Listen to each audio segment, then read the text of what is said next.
Boston MPO meeting of August 7th. I'm going to now read the notice of non-discrimination. You are invited to participate in our transportation planning process regardless of your race, color, national origin, including limited English proficiency, religion, creed, gender, ancestry, ethnicity, disability, age, sex, sexual orientation, gender identity or expression, veteran status, or background. You want to go to the next one, Dave? All right, our accessibility statement. This meeting is accessible to people with disabilities. Zoom products are compliant with exceptions with the following standards: Web Content Accessibility Guidelines 2.1, Level AA standards, and revised Section 508 standards. If you require any additional accommodations in order to participate fully in this meeting, or if you have any technical difficulties, please contact Ibu Kurashi from the MPO staff at IQURAISSHI@ctps.org or 857-702-3695 or via the chat box. All right, guidelines, and everyone should know them by now, but I'll go over them. All participants will join the meeting with muted microphones. Please rename yourself to include your first name, last name, and affiliation. After roll call, board members may mute and unmute themselves. Always remain muted unless actively speaking. To participate in the discussion, please select the raise hand function. Find this by clicking either on the participants button at the bottom of the screen, and a window will pop up with a raise hand button at the bottom, or the reactions button in the toolbar. The chair, meaning me, will then call on participants. Please raise your hand via Zoom if you would like to use an AI note taker during this meeting. If you're on the phone, you can use *9 to raise your hand.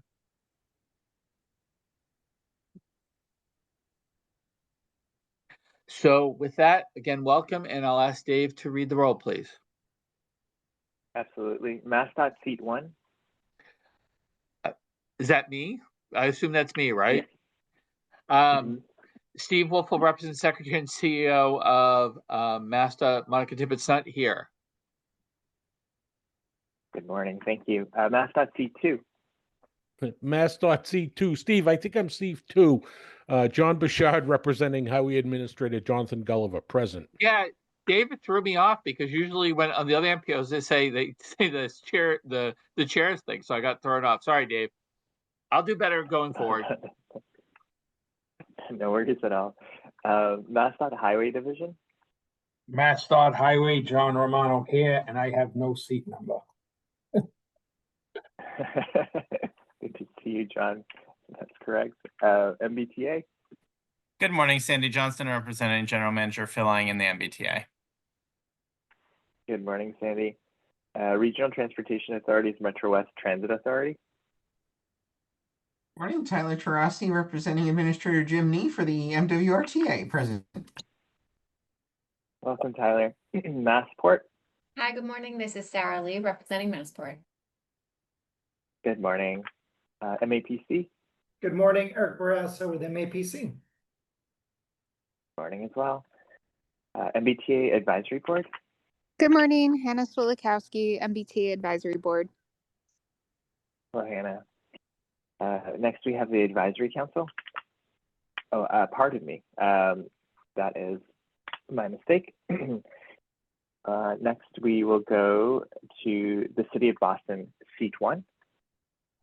Morning, everyone. Jen Rowe representing the Mayor Michelle Wu in the City of Boston. Good morning. City of Boston, seat 2. Good morning. This is Matt Moran representing Mayor Wu in the City of Boston. At-large city, City of Everett. Good morning. This is Eric Molinari representing Mayor Carlo DiMaria in the City of Everett. Morning, Eric. At-large city, City of Newton. David Kozas representing Mayor Ruth Ann Fuller in the City of Newton. Welcome, David. At-large town, Town of Arlington. This is Leonard Diggins. We are substituting for John Alessi, who represents my esteemed colleague, Chair Diane Mahan. Well, Len, welcome in the new role. Yeah. Good to see you again, as like always. Agent Smith, you can't get rid of me. and multiplying. Yeah, multiplying. Yes. At-large town, Town of Brookline.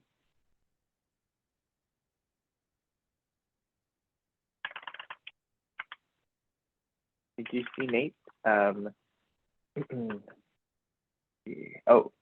me, that is not the right seat. I'm looking for Aaron Sheep here.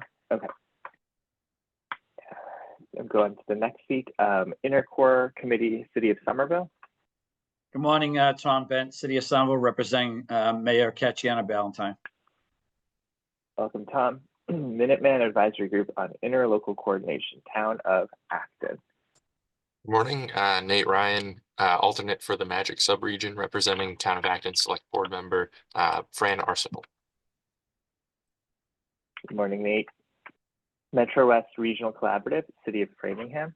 Dennis Giambetti, representing Metro West, and Charles Siski, Mayor of Framingham. Welcome, Dennis. North Shore Task Force, City of Beverly.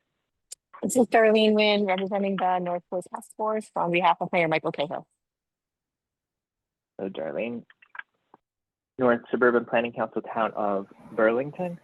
Good morning. This is John Strauss, representing Mike Caspeo, Chairman of the Select Board of the Town of Burlington and the North Suburban Planning Council. Morning, John. South Shore Coalition, Town of Hull. Chris Diorio, representing Hull Select Board Chair Erwin Nessoff. Welcome, Chris.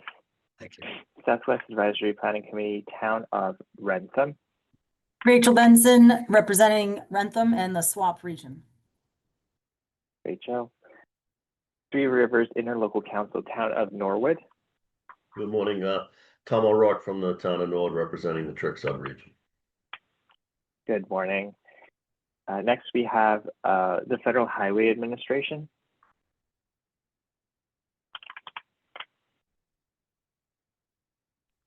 Hey, good morning, everybody. This is Anthony Jones with the Federal Highway Administration. Good to see you. Thank you, Anthony. Federal Transit Administration. And that calls the roll, Mr. Chair. Thank you, Dave, and thank you, everybody. All right, we'll move on to the next agenda item, which is the chair's report, which I do not have one. So we'll go right into agenda item 3, which is executive director's report, and take it away, Tegan. Thank you, Steve, and hi, everyone. If you can go to the next slide, please. So what I'd like to do today is I'm going to take a few minutes on the first item on the agenda in the announcement section, because I wanted to report out on an event that I and John Bouchard attended this week. And then we'll do a staffing update, today's agenda, and highlight the next meeting. So if you can go to the next slide, please. So the first item that I just wanted to take a few minutes on is to report out on an AMPO, which is the National Association of MPOs, and AASHTO, which is the National Association for the State Highway Organizations, peer exchange, which AASHTO sponsored. The way that they set up this event was they invited one MPO leader and then asked them to identify one DOT leader from states around the country to come together and talk about how we coordinate, in particular, how we might coordinate on major projects. So at the event, John Bouchard, again, and I attended, and we saw other attendees from Minnesota, which is where it was hosted. As well as, sorry, there's a little bit of background noise. I think someone might need to be muted. Dave, can you check on that? Might just be me. We also saw folks there. Oh, thank you. We also saw folks there from Texas, Kentucky, California, Delaware, Missouri, Arkansas, Nebraska.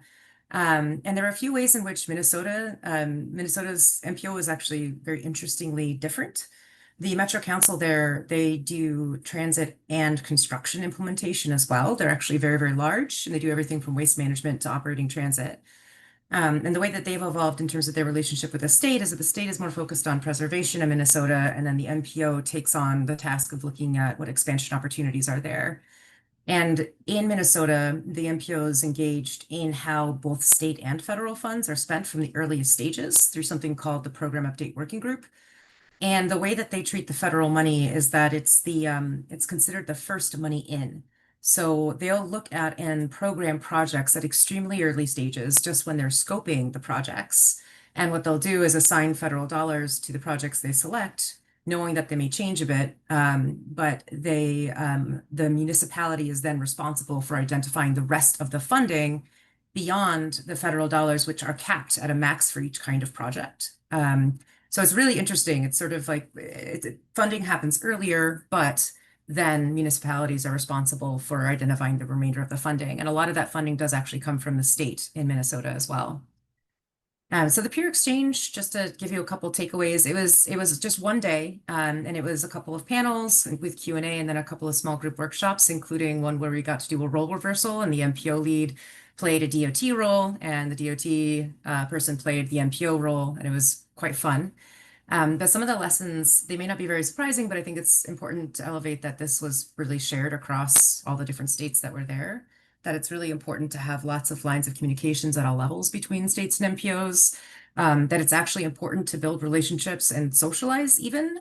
So to actually share events together and kind of build rapport so that when disagreements arise, there's that rapport there that helps us navigate it. The other topic that was brought up is that they talked a lot about coming up with a common narrative together, really kind of exploring where you disagree and agree as early as possible. So when decisions are being made, we already understand what the common narrative and common goals are. And then also, sorry, I'm just getting my notes. They had a really interesting process there as well, where the MPO does design investment prioritization studies. And what that means is that they do studies, they design them explicitly to lead to investment programs. So they might say, like, we're going to look at where managed lanes make sense. And based on what that study says, they'll actually target and fund different construction projects to sort of realize that vision. And then lastly, I'll just say that it was really neat. We went on a BRT tour, and what we saw there was a lot of really intermodal work. So they had implemented a BRT line, and with the stations, they actually had a lot of new trail connections coming into those stations.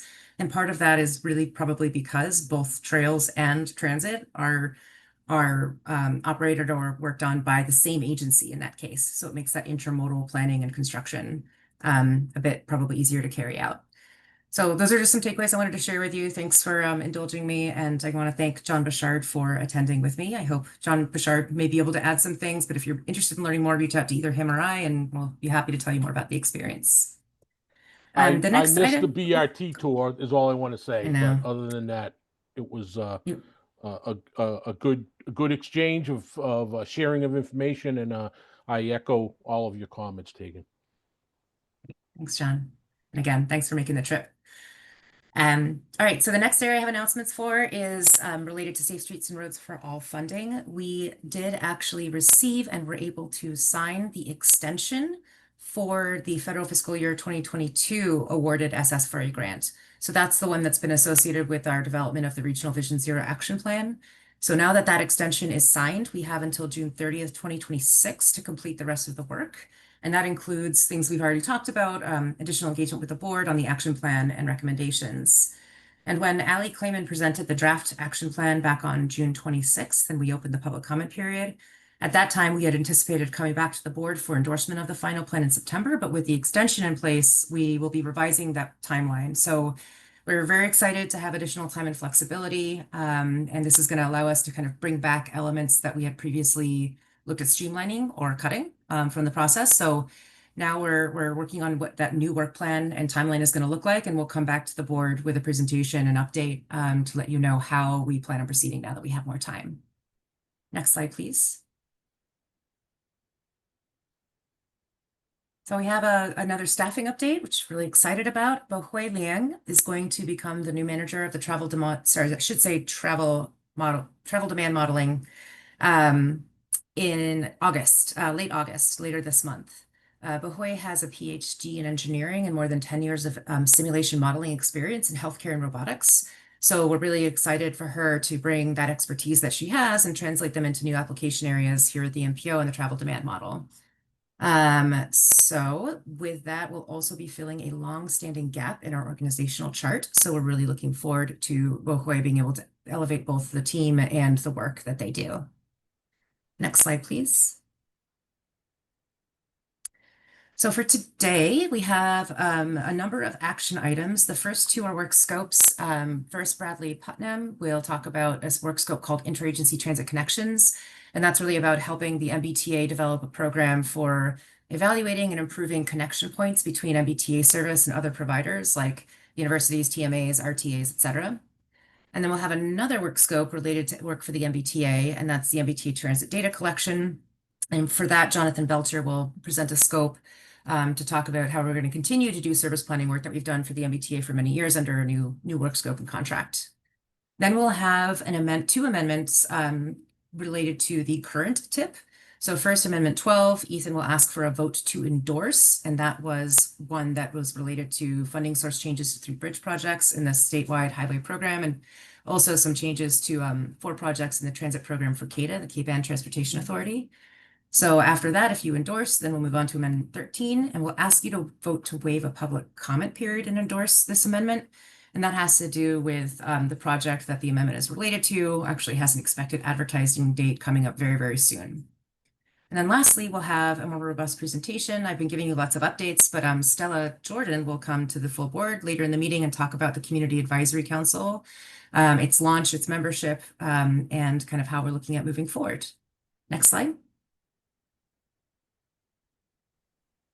And then the next meeting will be held on the 21st, and it will be virtual as usual. And if there are any questions about anything I said, Steve, I would be happy to answer them.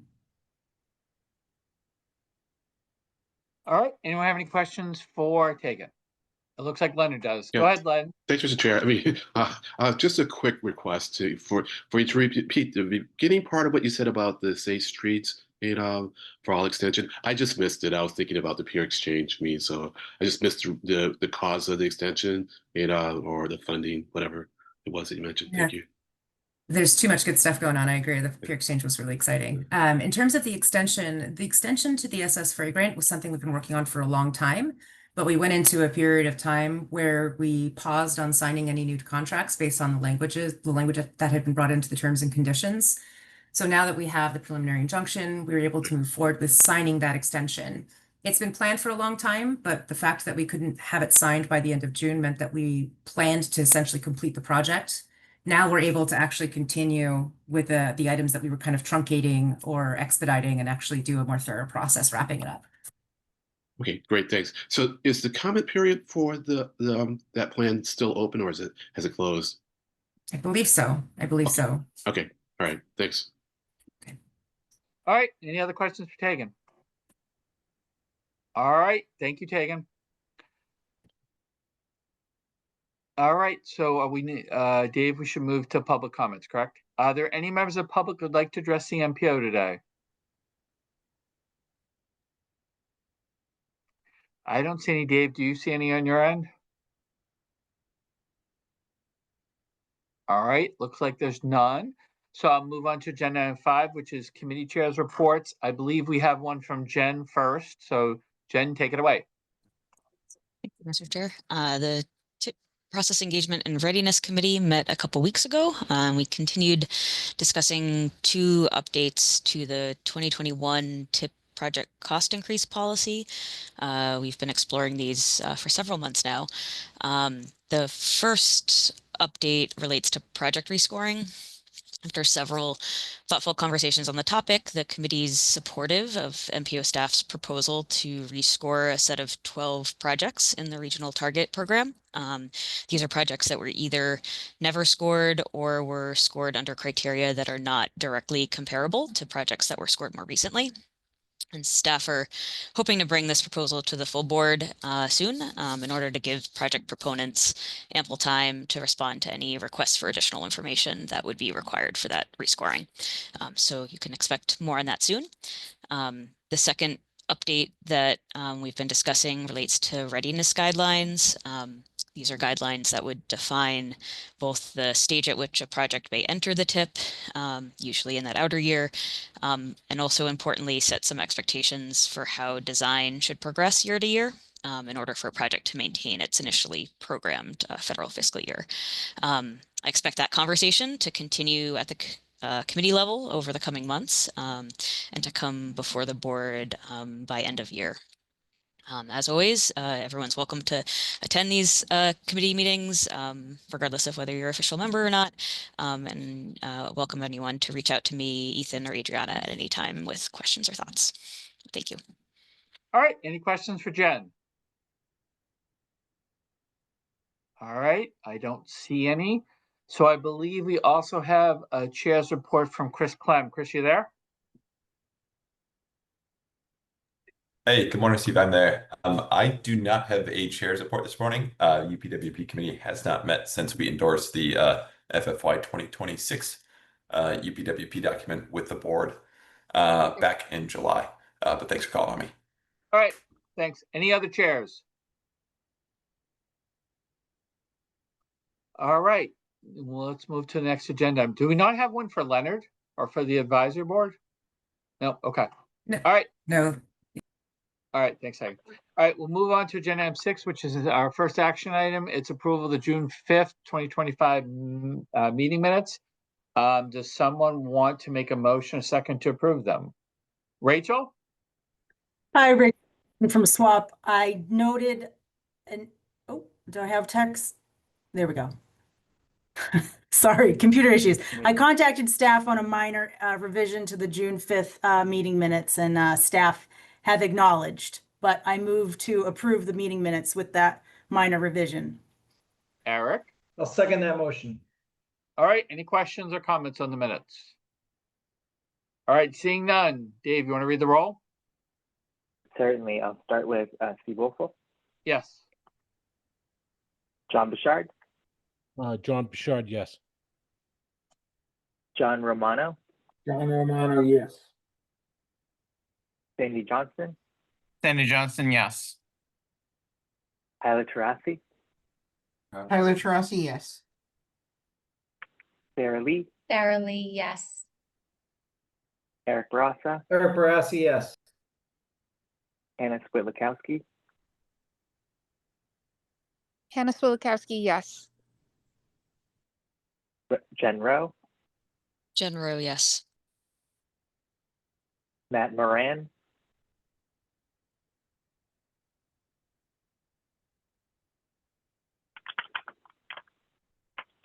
once again, Matt Moran. I will return. Eric Molinari, Eric Molinari, yes. David Kozis, David Kozis, yes. Len Diggins, Diggins, yes. Aaron Shute, Aaron Chute, yes. Tom Bent, Tom Bent, yes. Nate Ryan, Nate Ryan abstaining as I was not there. just noting that here. Thank you. Dennis Giambetti, Dennis Giambetti, yes. Darlene Wynn, Darlene Wynn, yes. John Strauss, John Strauss, yes. Chris Diorio, Chris Diorio, yes. Rachel Benson, Rachel Benson, yes. Tom O'Rourke. Tom O'Rourke, yes. For this vote, is there anyone on the roll I have not called? That motion carries, and back to you, Mr. Chair. Thank you.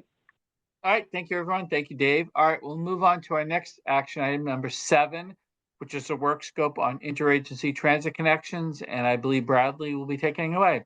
Take it away, Bradley. Thank you, Mr. Chair. Good morning, everyone. My name is Bradley Putnam. I'm a transit planner. I'm here to present a scope called Interagency Transit Connections. The budget for this project is $35,000, and it will be funded using Section 5303 Transit Planning Funds. Within the MBTA service area, there are many other entities aside from the MBTA that operate transit service, such as universities, transportation management associations, and many regional transit authorities serve areas within the MBTA's regional rail network, and many of those RTAs have hubs adjacent to an MBTA regional rail station. The MBTA's upcoming Mobility Integrations Plan calls for enhanced connections between the MBTA and other transit providers through wayfinding signage and other amenities. And so to support that effort, the MBTA has asked MPO staff to assist them in gathering data on a subset of connection points between the MBTA and other transit providers. MPO staff would assess signs, shelters, and the general ease of making connections between the MBTA and other transit providers. Staff would provide the data we collect to the MBTA to help them develop an ongoing program of evaluation and improvement. I'd be happy to take any questions. Thank you. All right, thank you, Bradley. Any questions for Bradley about this? All right, I don't see any questions. Anyone want to make a motion second to approve the work scope? Leonard? Thank you, Mr. Chair. I'll be happy to make the motion and share a comment that I'm really pleased to see the MBTA doing, demonstrating such forward thinking, meaning on enhancing connectivity because it'll only help improve transit. Thank you. All right, thanks, Leonard. Eric? I'll second the motion. All right, last chance. Any questions? All right, Dave, do you want to read the roll? Absolutely. Steve Wolfel, Yes. John Bouchard, John Bouchard, yes. John Romano, John Romano, yes. Sandy Johnston, Sandy Johnson, yes, and thank you. Tyler Terasi, Tyler Terasi, yes. Sarah Lee, Sarah Lee, yes. Eric Barassa, Eric Barassi, yes. Hannah Switlikowski, Hannah Swilikowski, yes, and thank you for your work on this. Bradley, Jen Rowe, Jen Rowe, enthusiastic, yes. And if you could come back to Matt Moran towards the end, because I just saw him return to his desk. I apologize, guys. I just came back. This is Matt Moran. It's a yes. And again, sorry for my absence. I'd step away for a second. not a problem. Thank you, Matt. Eric Molinari, Eric Molinari, yes. David Kozis, David Kozis, yes. Glenn Diggins, Diggins, yes. Aaron Shute, Aaron Shute, yes. Tom Bent, Tom Bent, yes. Nate Ryan, Nate Ryan, yes. Janice Giambetti, Dennis Giambetti, yes. Darlene Nguyen, Darlene Nguyen, yes. John Strauss, John Strauss, enthusiastic, yes. Christy Orio, Mysterio, yes.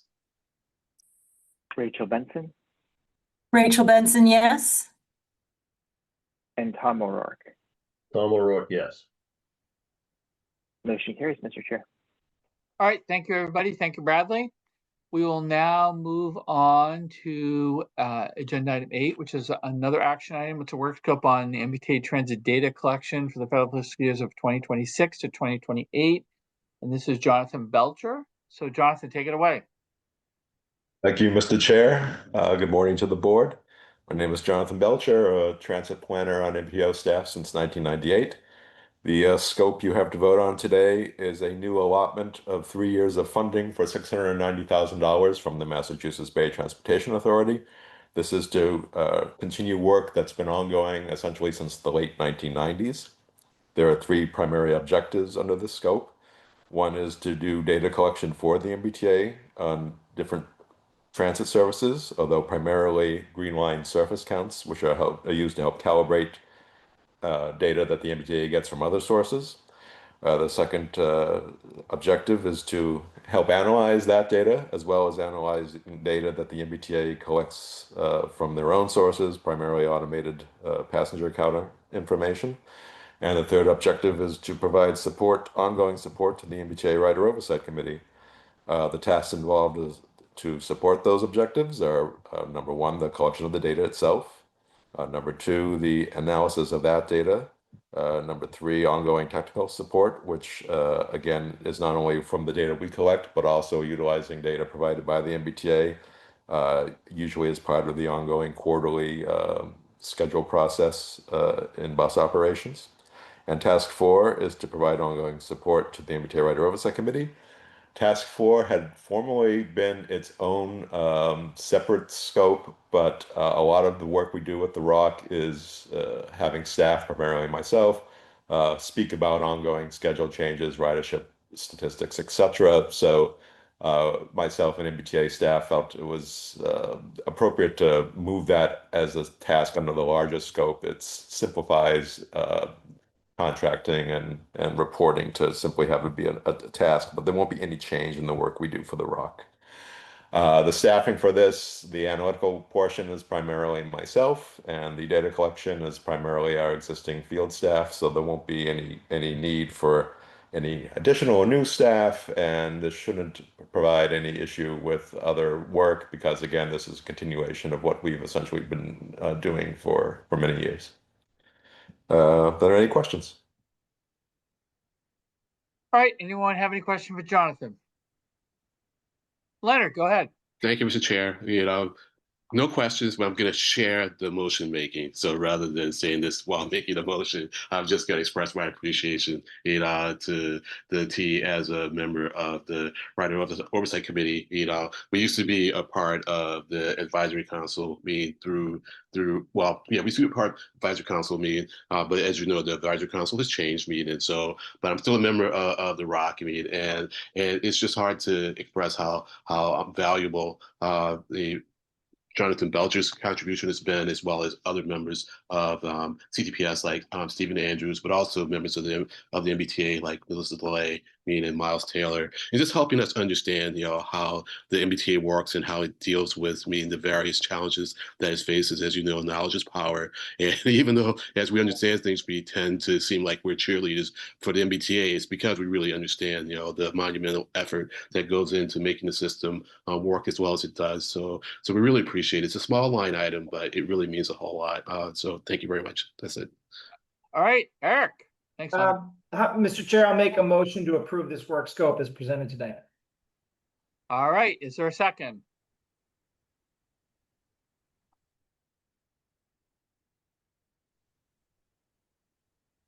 Leonard? Well, if no one wants a second, I'll second. All right. He beat you to it, Tom. All right. Any other questions or comments? I appreciate the try, Leonard. I appreciate the try. Okay. All right, see no questions. Dave, do you want to read the roll, please? Yes. Steve Wolfel, Yes. John Bouchard, John Bouchard, yes. Don Romano, John Romano, yes. Sandy Johnston, Sandy Johnston, yes. Tyler Tarasi, Tyler Tarasi, yes. Sarah Lee, Sarah Lee, yes. Eric Barassa, Eric Barassi, yes. Hannah Switlikowski, Hannah Swilikowski, yes. Jen Rowe, Jen Rowe, yes. Matt Moran, Matt Moran, yes. Eric Molinari, Eric Molinari, yes. David Kozis, David Kozis, yes. Len Diggins, Diggins, yes. Aaron Shute, Aaron Shute, yes. Tom Bent, Tom Bent, yes. Yes. Nate Ryan. Nate Ryan, thank you. yes. Nate Ryan, Nate Ryan, yes. thank you. Dennis Giambetti, Dennis Giambetti, yes. Darlene Wynn, Darlene Wynn, yes. John Strauss, John Strauss, yes. Chris Diorio, Mysterio, yes. Rachel Benson, Rachel Benson, yes. and Tom O'Rourke. Tom O'Rourke, yes. Motion carries, Mr. Chair. All right, thank you, everyone. Thank you, Jonathan. We will now move on to the next agenda item, which is another action item. It's Federal Fiscal Years 25 to 29 Transportation Improvement Program Amendment number 12. Ethan, take it away. Thank you, Mr. Chair, and good morning. My name is Ethan Lapointe. I manage the Transportation Improvement Program on MPO staff, and I'm also a senior planner on MPO staff. This first presentation that I have here today is Amendment 12 to the Federal Fiscal Years 2025 to 29 TIP. If we can please go to the next slide, and also the slide after this, thank you.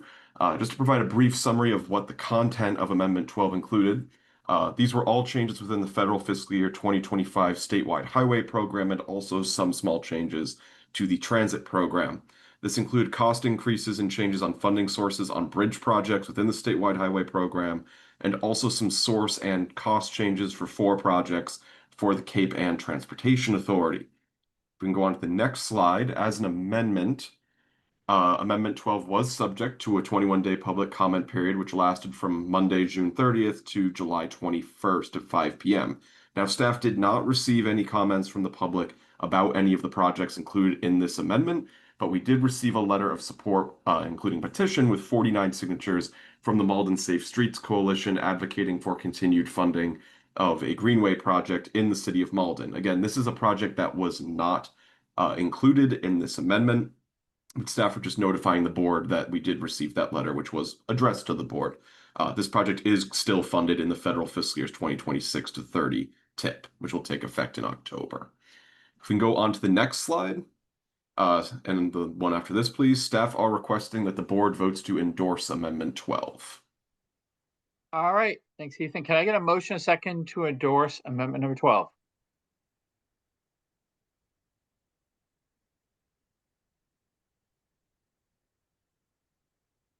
John, and then Jen. Thank you, Mr. Chairman. I move that the board endorses Amendment 12. All right, thank you, John. Jen? I'll second that motion. All right, thanks, Jen. All right, any other questions or comments? Seeing none. Dave, you want to read the roll? Yes. Steve Woolfolk, Yes. John Bouchard, John Bouchard, yes. John Romano, John Romano, yes.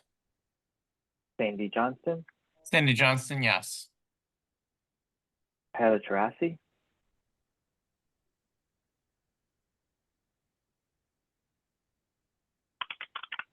I'm sorry, Tyler Tarasi, yes. I thought it was. not a problem at all. Acknowledged. Sarah Lee, Sarah Lee, yes.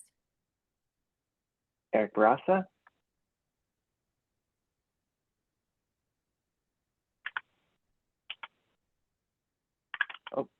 and just going to see, I think Eric dropped for a moment there.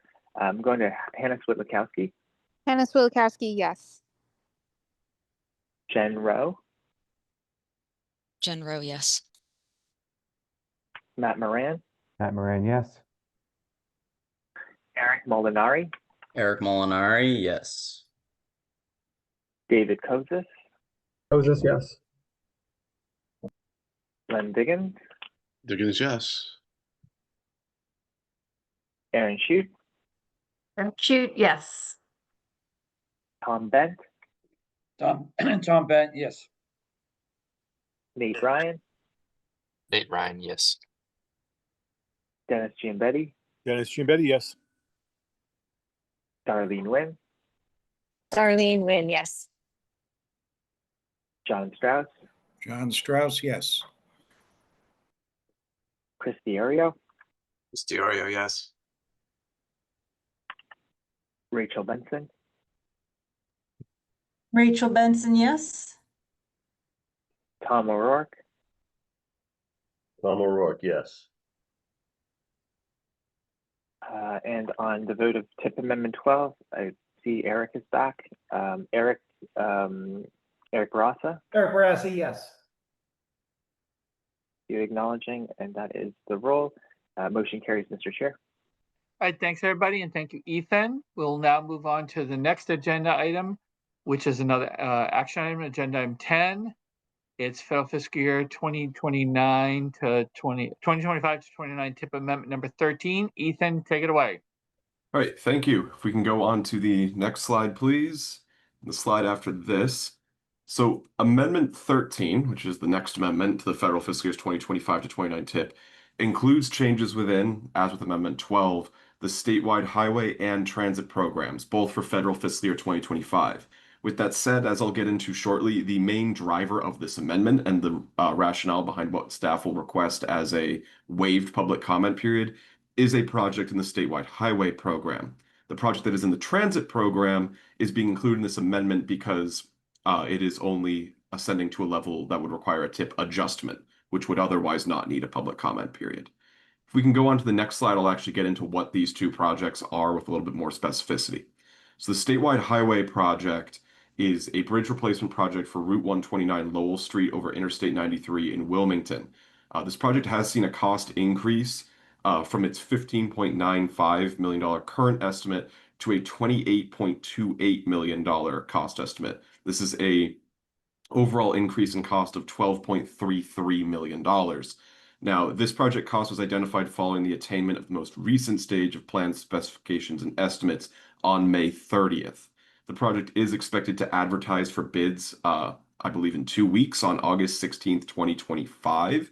And part of the reason why a waived public comment period has been requested for this amendment is to ensure that the new cost estimate can be reflected in the tip before that bid package goes out, or the advertisement package goes out in just a few weeks. If there were to be a public comment period, the advertisement of this project may be delayed, including out of Q4 potentially. If we can go on to the next slide, I mentioned earlier that there is a transit project included in this amendment as well. This is an operating assistance project for the Metro West Regional Transit Authority for non-fixed route ADA paratransit services.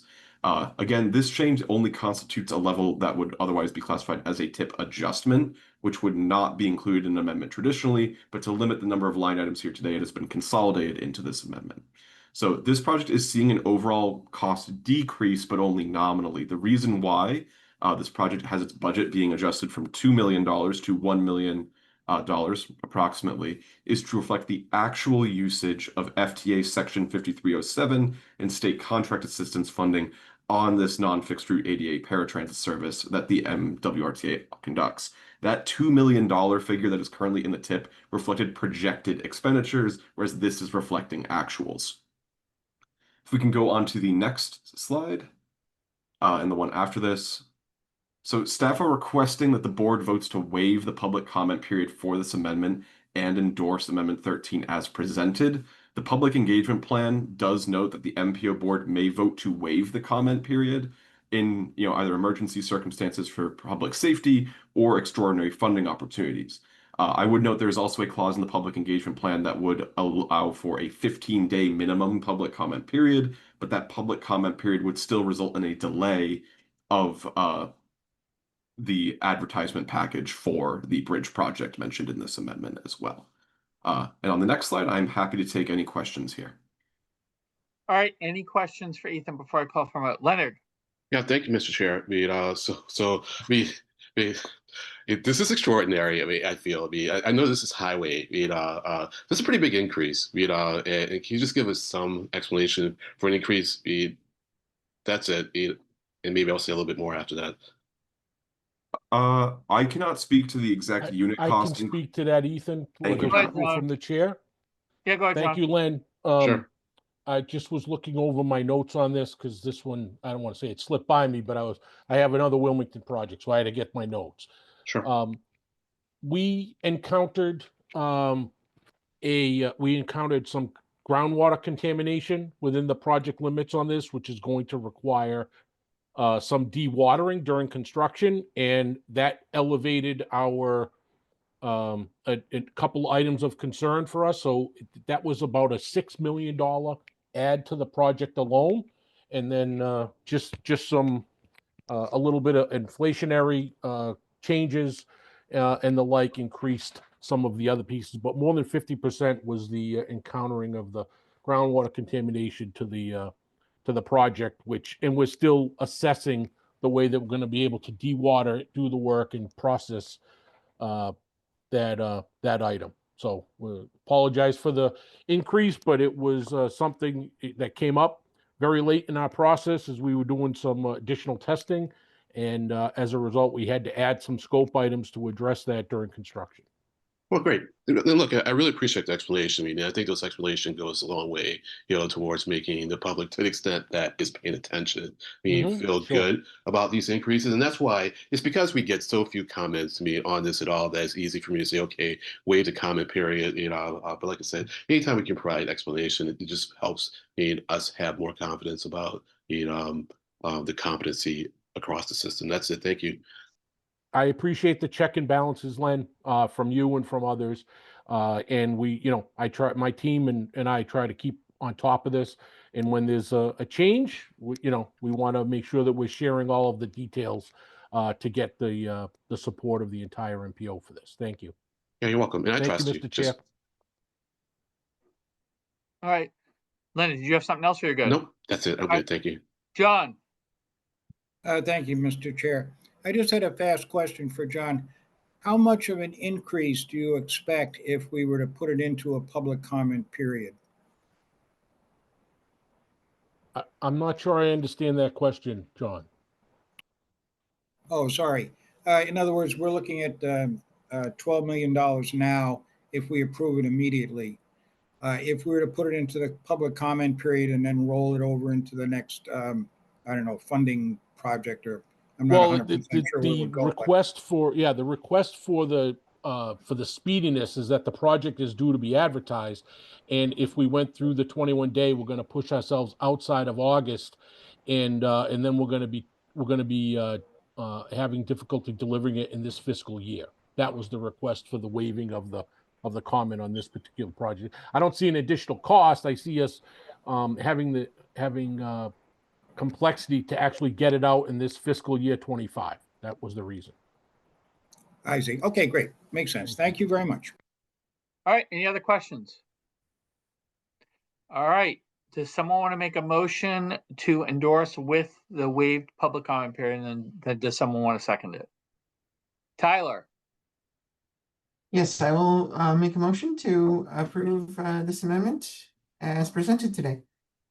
All right, Eric? I'll second the motion. Eric All right, any last questions or comments?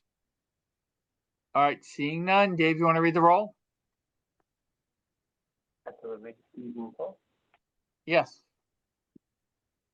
John Bouchard, John Bouchard, yes. John Romano, John Romano, yes. Sandy Johnson, Sandy Johnson, yes. Tyler Tarasi, Tyler Trossi, yes. Sarah Lee, Sarah Lee, yes. Eric Barassa, Eric Barassa, yes.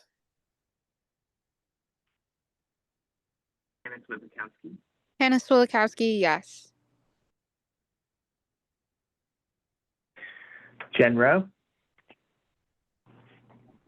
Jen Rowe, yes. Matt Moran, Matt Moran, yes.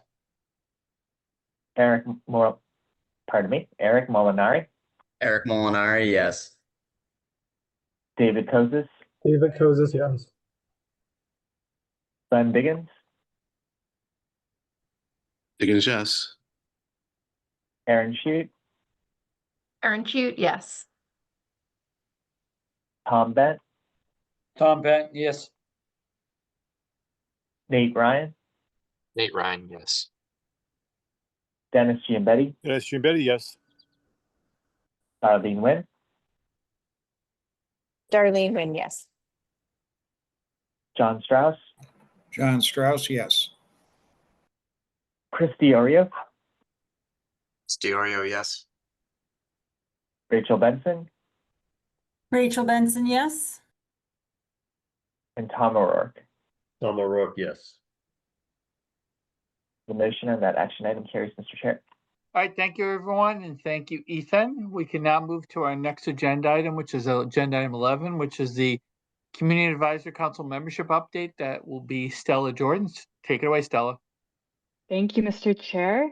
Hi, everyone. My name is Stella Jordan. I'm a senior planner with the Boston Region MPO staff, and I manage engagement program. If we could go on to the next slide, please. I'm super excited to be here just providing another update to you all today on progress towards launching the MPO's new Community Advisory Council and the member selection process. I'm going to the next slide. And the next one, please. I'll just start with a brief recap of some background and context.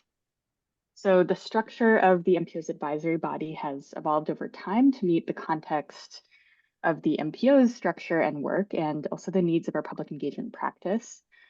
The Advisory Council is called for in our current Memorandum of Understanding, or MOU, as a group that includes and elevates diverse perspectives from stakeholders representing areas and interests throughout the region, and has the mission of creating space for knowledge building and productive discussions about regional transportation issues, and advising the development of MPO work to ensure that it's responsive to public priorities.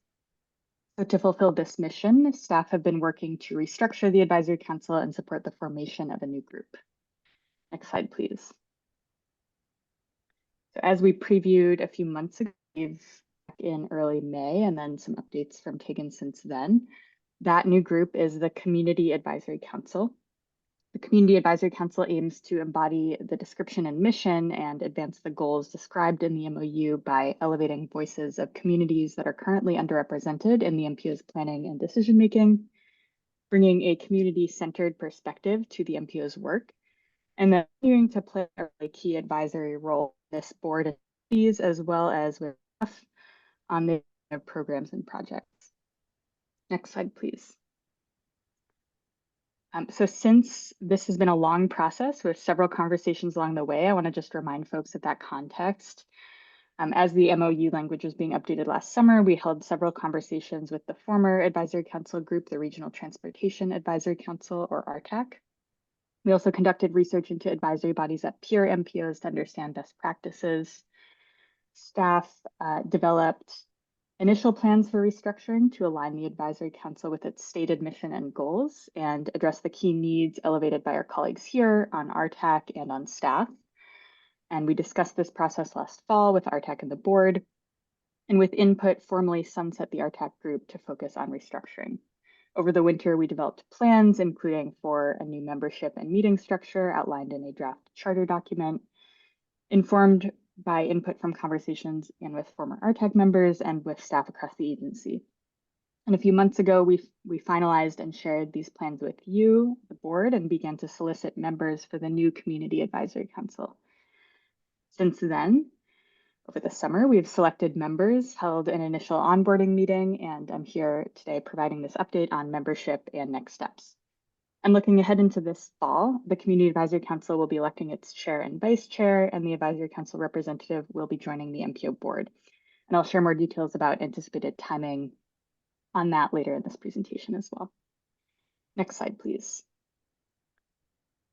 So first, I want to share a bit more about the membership of the new group and the member selection process. So over the spring and early summer, we solicited applications for Advisory Council membership. We shared applications across all of our standard MPO communication channels, email, social media, and on our webpage. We also asked municipal and organization colleagues to help us spread the word. Thank you very much to everyone who did.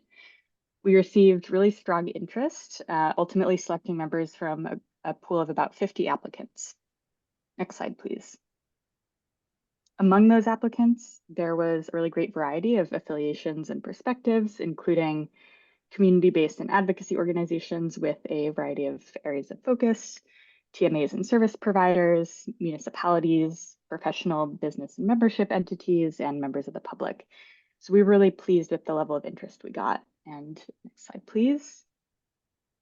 To select members from that great pool of applicants, we developed selection criteria that prioritized the selection of a diverse range of perspectives, again, in line with the MOU goals, across a variety of types of perspectives as well, so including the type of entity, the focus of their work, the communities and constituencies they represent, et cetera. And particularly also, criteria helped us prioritize perspectives that are currently underrepresented in MPO decision-making. Next slide, please.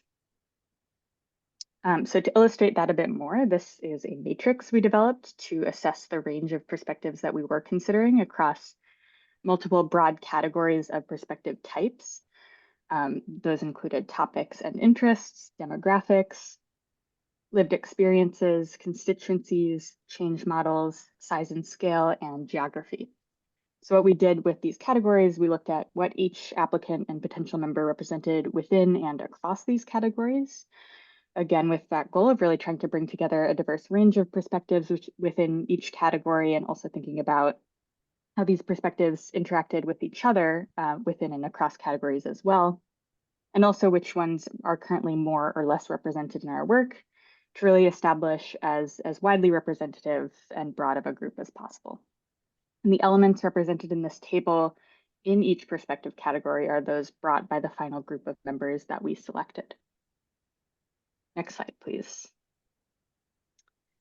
So here is the list of Advisory Council members. We have Abundant Housing Massachusetts, A Better City, Bike to the Sea, the City of Chelsea, the Codman Square Neighborhood Development Corporation, the Conservation Law Foundation, Livable Streets Alliance, the Massachusetts Healthy Aging Collaborative, Mass Bike, Mystic River Watershed Association, Mystic Valley Elder Services, the Prevention Research Center on Nutrition and Physical Activity at the Harvard T.H. Chan School of Public Health, Town Green, Town of Natick, Transit Matters, Transportation for Massachusetts,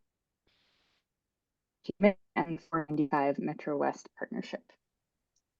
Next slide, please. We convened the group for the first time last week on Thursday to hold an initial onboard training meeting. This was an internal meeting. We covered the mission and goals of the group as stated in the MOU, and then we really focused on onboarding. So we did a brief MPO 101 style presentation to provide some more information about MPOs and the structure and focus of MPOs work in general and our MPOs work specifically, and the Advisory Council's role within that. We also reviewed a draft Advisory Council charter document with which staff had drafted during the restructuring planning process, really in the structure and format of membership meetings and logistical details. I'll share more on in a moment as well. Our next meeting is currently being scheduled, but it will be the end of August, September. This will be the group's first public meeting, and it's expected that they'll discuss and vote on the adoption of the charter and hold elections for their leadership positions. And then we'll also plan to dive a bit deeper into LRCP and TIP development processes and discuss how the Advisory Council will begin to engage with and advise on those plans. Next slide, please. So the draft charter that we introduced at the onboarding meeting, just to provide a little overview, it's primarily a procedural and logistical document. But I wanted to just run through the elements it contains quickly. So it codifies the Advisory Council's purpose, mission, and goals as written in the MPO's MOU as the basis of the group and really the foundation for all of its work. It includes details about administrative support that MPO staff provides to the group, including funding via the public engagement program and support in facilitating connections between Advisory Council discussions and MPO meetings. It also outlines the membership structure, including logistical details, as well as the roles and responsibilities expected of members and the role and responsibilities of leadership positions. And finally, it outlines meeting format and procedures, including those around voting, and sets norms and expectations around member conduct. So the group had the opportunity to review this draft and ask questions at our onboarding meeting, and we'll plan to have a more substantive discussion at the next meeting to solicit input before we ask members to vote on the adoption of the charter. We wanted to make sure that the group also had the opportunity to weigh in and help shape this document. Once adopted, it will be published on the council webpage as well. Next slide, please. Finally, I just wanted to remind everyone about some of the more immediate next steps, especially around how the Advisory Council will interact with this board. So the group is expected to hold elections for its chair and vice chair at the next meeting. The Advisory Council's representative would then officially join the MPO board after that, hopefully by the end of September. The Advisory Council representative will be tasked with representing the perspectives of the entire group and representing the group's discussions, decisions, and recommendations. So no single member entity will be representing solely their own perspective as part of the Advisory Council, regardless of who becomes chair and vice chair and who holds the Advisory Council's board seat. Staff will also provide administrative support, as I mentioned, to help the board representative effectively track and share the perspectives and input of the group as expressed during Advisory Council meetings. I look forward to keeping you all informed of timing here as the Advisory Council continues to take shape. And if we go on to the next slide, I'd also like to briefly thank my colleagues on the communications and engagement team and those in other teams across the staff, as well as staff leadership for their involvement and support throughout this restructuring process and evolution of the MPO's Advisory Council. I am so excited to be launching the new Community Advisory Council, and I'm really looking forward to the input and advice that the group will bring to our work. And with that, I'm happy to answer any questions. All right, thanks, Stella. Anyone have any questions for Stella? Sarah? Hi, thank you for the update. Representing Massport, I just want to call out that historically the RTAC group had been really highly focused on freight. We had hosted them multiple times at the port, and there was a real keen interest from that group. There's very few voices that are interested in freight, it feels like, in the region, and it's obviously a really important way people are getting products. So I would just say I'm hopeful that this new group can also be interested in freight topics. I didn't see anything that rang a bell on your list. It did go kind of fast, but I do hope that that doesn't get lost, as CTPS is one of the few places that that does research and other things for freight. Yeah, thank you, Sarah. I appreciate that, and of course, really appreciate all of Massport's collaboration over the years with the former advisory body group as well. I personally also had a great time visiting Massport facilities, so hopefully we'll be able to do that again. And yeah, I totally agree. I think freight is a really essential part of the conversation about regional transportation planning. So we'll certainly be incorporating that into the group's sort of onboarding as it continues as well, and make sure that we maintain that connection. Thank you. All right, other questions for Stella?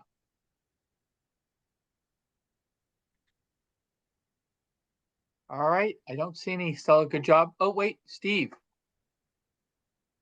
Yes, Steve Olenoff, Trick Subregion. I was just wondering, one of the memberships there is Town Green. Who's Town Green? I'm not familiar with that. Yeah, they're an environmental sort of advocate community organization on Cape Ann. So they cover a lot of our North Shore Task Force subregion municipalities, and they're involved in sort of environmental communications and engagement and conservation work. And I noticed that there's one city and one town on there, as opposed to before when we had any number of cities and towns. So individual cities and towns that want to participate or provide input to this group, which provides input to the MPO, how would you recommend you go about doing that? Yeah, so we selected from, you know, the applications that we received, and we actually didn't receive a super high volume from municipalities, but I think, you know, they are a really important part of the advisory council's conversations. And so going forward, the advisory council will be having public meetings, and folks are always welcome to come and participate as, you know, not official members of the council, but as interested parties in those meetings. I would also say that we have a lot of other forums at the MPO for engaging municipalities and municipal staff through you know, our sub-regional meetings that MAPC holds, and through things like the TIP engagement processes that my colleagues run. So I would say that you know, just as there are opportunities to come and participate on this board and via the sub-regional representatives, those will continue, and the advisory council will sort of continue to help reinforce that. Thank you. All right, Jen, and then Tegan. I'd yield to Tegan if it was in kind of conversation with that last point. All right, Tegan. Yeah, thanks. Just to elaborate a bit more from what Stella said about municipalities, the previous iteration of the advisory council came about at a time when there was not nearly as much direct municipal or sub-regional representation on the board. So I do really want to emphasize an aspect of what Stella brought up, which is that we're really looking into spending some time with MAPC and the sub-regional coordinators to ensure that that sub-regional representation, which does exist directly on the board and should represent all of the municipalities in each sub-region, that we're really making sure that that representation is as effective and efficient as possible to bring the municipal concerns directly into the board. So I just want to emphasize that point, that is why our governance now on the policy board is structured the way that it is, so that municipalities can have that more direct input into the process. All right, Jen, does that answer what you were going to say or address what you were going to bring up? Yeah, I guess connected. I just wanted to say I think it's really amazing that there were over 50 applications for something like that. And that just that represents a lot of work that staff has done over years and years to kind of build relationships and get the, I don't know that 50 organizations knew about the MPO that many years ago. So I think, yeah, that's fantastic. And I really appreciate the very thoughtful kind of like categorization of different types of perspectives too. I took a screenshot of it because I thought it was really great. So thank you for all the work. All right. Any other comments or questions? Stella. I just thank you, Jen. Appreciate it. All right. Thanks, Stella. All right. We'll move on to agenda item 12. Any member items? Anyone have anything? Tom? Thanks, Mr. Chair. I just wanted to thank Eric for sending out the notice this week about the upcoming elections. And I just wanted to let the MPO know that Somerville will be running again for its seat. So thank you. All right. Thanks, Tom. Eric? Yeah, actually, that was what I was raising my hand was to let folks know about the MPO municipal elections that will be happening this fall, and we're in the process of getting all of that material out this week, and that will be posted on the MPO website. There are 4 sub-regions that their seats are coming up. So as Tom said, the inner core seat is up that the city of Somerville currently holds. The Magic seat that the town of Acton currently holds.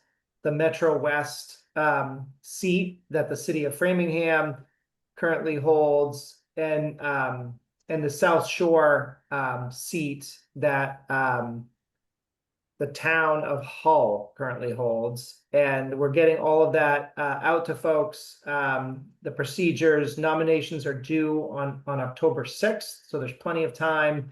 I'll be coming to those sub-regions in September to talk about the process. And I'm always happy to answer any questions or speak to anybody offline one-on-one that might have questions about it or interested. So happy to take any questions right now. All right. Any questions for Eric? Cindy?